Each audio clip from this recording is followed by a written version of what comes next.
नमस्कार, मैं हूं पवन त्यागी। फर्जी किसान नेताओं ने आज रेल रोको आंदोलन का आह्वान किया था। 130 संगठन मिलकर पूरे देश में रेल को रोकने का और चक्का जाम करने का दावा कर रहे थे। ये बात अलग है कि मात्र 50 ट्रेनें उनके इस आंदोलन से प्रभावित हुई, ट्रेनों को रद्द करना पड़ा। 130 स्थान पर ट्रेनों को इन्होंने रोका, जिसमें से ज्यादातर ट्रेनें रोकने का काम इन्होंने पंजाब और हरियाणा में किया। वहीं आपको बताएं, जहां से राकेश टिकैत नेता आते हैं, उस उत्तर प्रदेश में मुजफ्फरनगर, मेरठ, शामली, बागपत, बड़ौद और मोदीनगर की साइड में स्टेशन पर इन्होंने सांकेतिक धरना तो दिया, लेकिन रेल रोकने की हिम्मत नहीं दिखा पाए, क्योंकि योगी जी के स्पष्ट आदेश थे कि यदि किसी ने भी सरकारी संपत्ति को कोई नुकसान पहुंचाया या रेल के रास्ते में कोई अड़ंगा अटकाया तो यूपीए में केस दर्ज होगा और संपत्ति जब्त होगी। इसके बाद किसान नेताओं में कम से कम इतना दहशत दिखाई दिया योगी जी का कि उत्तर प्रदेश के अंदर किसी को ट्रेन रोकने की हिम्मत नहीं हुई। ये बात अलग है कि हरियाणा और पंजाब में ये जो किसान नेता रेलवे ट्रैक पर बैठे दिखाई दिए, ये वही चेहरे थे जो पिछले हम 8-10 महीने से सिंघू बॉर्डर, टीकरी बॉर्डर और गाजीपुर बॉर्डर पे देख रहे हैं। ये वही चेहरे हैं जो मुजफ्फरनगर की महापंचायत में राकेश टिकैत बसों में भर के ले गए थे।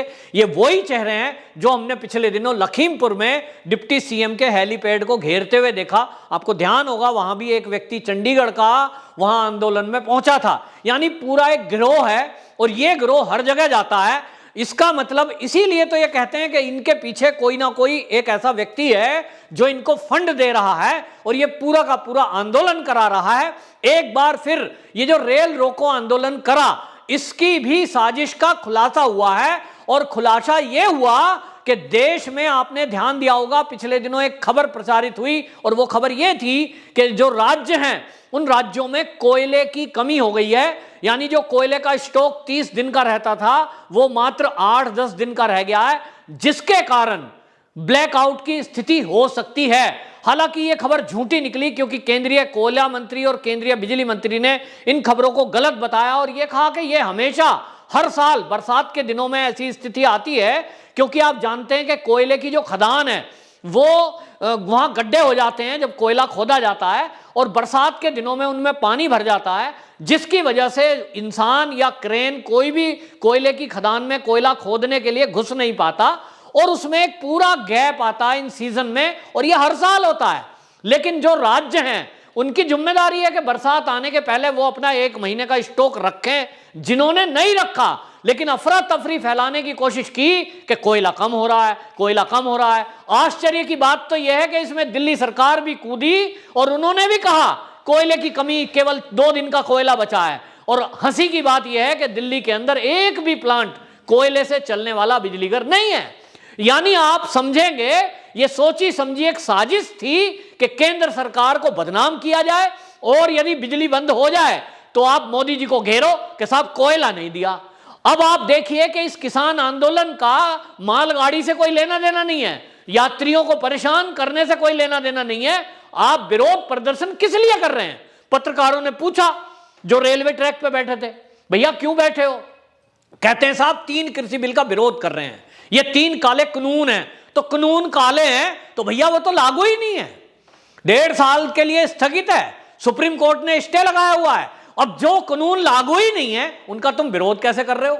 यह है हास्यास्पद बात और यही बताती है कि यह एक साजिश है। दूसरी बात, इन्होंने दूसरा मुद्दा बताया कि उत्तर प्रदेश के लखीमपुर में 4 किसानों को कुचल के मार दिया साहब, शहीद हो गए साहब। उसमें केंद्रीय जो मंत्री है वो इस्तीफा नहीं दे रहा, अजय मिश्र टेनी। क्यों दे? क्या अजय मिश्र टेनी को अभी दोषी करार दे दिया गया है न्यायालय के द्वारा? आप कह रहे हैं साहब न्याय पूरा जब ही होगा, पहले वो इस्तीफा दे। भाई उसका नाम है क्या? आप कहते हैं 120B में नाम है, 120B, 130B, 150B, कोई सी भी धारा में कोई एप्लीकेशन दे दे तो कल को मोदी जी के नाम दे देगा, फिर परसों को अमित शाह का नाम लिखवा देगा कि साहब इस हिंसा के पीछे तो अमित शाह है। कहने को तो कह ही दिया, राकेश टिकैत ने तो कई बार कह दिया कि ये जो टीकरी बॉर्डर पे हुआ, जो सिंघू बॉर्डर पे हो रहा है, जो लाल किले में हो रहा है, ये लखीमपुर में हो रहा है, ये केंद्र सरकार की वजह से हो रहा है। केंद्र सरकार हमारी सुन नहीं रही, ये जो 3 कृषि बिल हैं इनको वापस नहीं ले रही और इसलिए इसकी जिम्मेदार केंद्र सरकार है। सिंघू बॉर्डर पर जो दलित की काटकर हत्या की गई, उसके बारे में जब राकेश टिकैत से पूछा तो उन्होंने क्या कहा, यह तो केंद्र सरकार की वजह से है, सरकार बात मान लेती तो यह नहीं होता, और यह हुआ है तो लखीमपुर हुआ है, लाल किला हुआ है, यह होता रहेगा। मतलब किस तरह की बातें हैं आप समझ रहे हैं? यह केवल और केवल केंद्र सरकार को घेरने की एक साजिश है, यह बीजेपी को घेरने की एक साजिश है। बीजेपी को हराने के लिए विपक्षी दलों ने बाकायदा इन किसानों को हायर किया है, जो किसान नहीं है, दलालों के एजेंट हैं। ये किसानों का चोगा जरूर पहने हैं, और इसी तरह से हैं जैसे वो लखबीर सिंह महाराणा कत्ल कर दिया, उसके बारे में खुलासा हुआ है कि 20,000 रुपए देके गांव से उसको यहां लाया गया। इसी तरह अगर आप जांच करेंगे, ये जितने लोग बॉर्डर पे बैठे हुए हैं, ये 10-10 महीने से जो बैठे हैं ना, ये pizza, burger, AC, TV, massage machine, रोज शाम को दारू, ये जो चल रहा है ना, ये ऐसे ही नहीं बैठे हैं। ये जो कह रहे हैं ना बड़े दुखी हैं, दुखी होते तो अपने गांव में खेती कर रहे होते। किसान आज इस इनके रेल रोको आंदोलन में 0.001% भी इनके साथ नहीं है। ये देश कृषि प्रधान देश है, यानी इस देश में अधिकता किसानों की है, और इनके किसी भी आंदोलन में किसान कितने होते हैं? मुट्ठी भर। जो आज रेल रोको आंदोलन की आप फोटोएं देखेंगे, वीडियो देखेंगे, आपको लगेगा कहीं 20, कहीं 50, कहीं 10, बस इसकी संख्या। और उसमें भी पंजाब के, यानी पंजाब से चला हुआ आंदोलन पंजाब और हरियाणा को प्रभावित कर रहा है। वही पंजाब के मुट्ठी भर लोग पूरे देश में घूम घूम कर, चाहे वो पश्चिम बंगाल पहुंच जाते हो ममता बनर्जी के चुनाव में, चाहे वो महापंचायत में पहुंच जाते हो मुजफ्फरनगर उत्तर प्रदेश में, और वही पहुंच जाते हैं लखीमपुर। पूरी एक सोची समझी रणनीति है, एक साजिश है, और वह साजिश विदेश में बैठे हुए खालिस्तानियों ने लिखी है। वो चाहते हैं कि केंद्र सरकार से टकराव हो और केंद्र सरकार पे आरोप लगाएं, और पंजाब में जो चुनाव आना है उस चुनाव में वो अपनी मनमर्जी की सरकार बनाने में कामयाब हो, ताकि पाकिस्तान की तरफ से आने वाली नशे की खेप, हथियारों की खेप, आतंकवादियों की खेप, वो उसको यहां इस देश में लॉन्च कर सकें।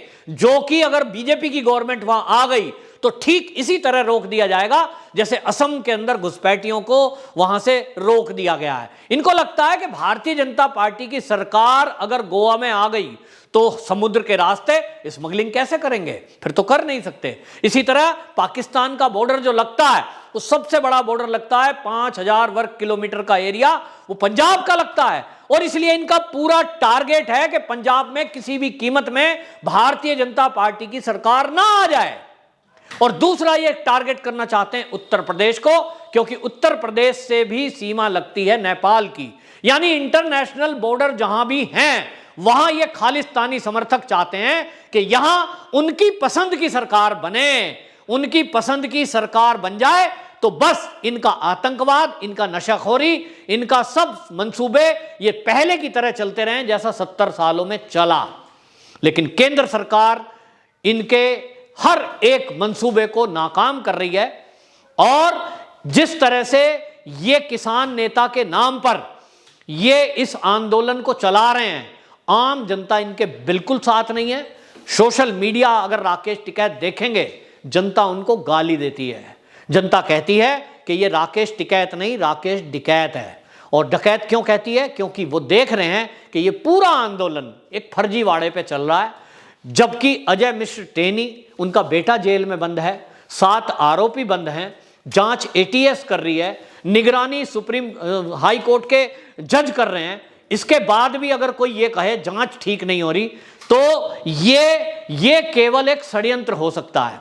दूसरा, जो 3 कृषि बिल की वापसी की जिद के नाम पर ये बॉर्डर दिल्ली के घेर के बैठे हैं, वो 3 कृषि बिल लागू नहीं है, और इसलिए ये भी कहना इनका गलत है। फिलहाल ये दिख रहा है कि ये चीन और पाकिस्तान को फायदा पहुंचाने के लिए आंदोलन करना चाहते हैं और भारत में अस्थिरता पहुंचाना चाहते हैं। जिस तरह से ट्रेन रोकने के नाम पर इन्होंने पूरे देश में लगभग कोयला ढुलाई वाली 50 ट्रेनों को रोकने की कोशिश की, ये बताता है कि किस तरह से ये देश में अंधेरा कायम रहे वाली नीति पर चलना चाहते हैं। लेकिन इनके मंसूबे कामयाब नहीं होंगे।